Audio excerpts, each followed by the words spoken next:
اور جو بھلائی تم کرو گے اللہ اس کو جانتا ہے۔ مسلمانوں، تم پر اللہ کے رستے میں لڑنا فرض کر دیا گیا ہے، اور وہ تمہیں ناگوار تو ہوگا،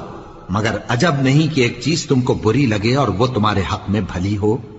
اور عجب نہیں کہ ایک چیز تم کو بھلی لگے اور وہ تمہارے لیے مضر ہو،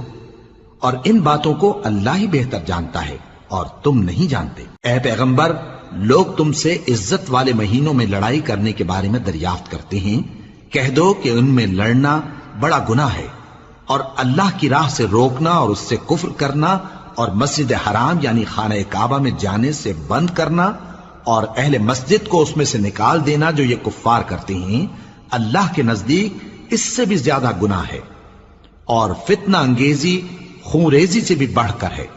اور یہ لوگ ہمیشہ تم سے لڑتے رہیں گے، یہاں تک کہ اگر مقدور رکھیں تو تم کو تمہارے دین سے پھیر دیں،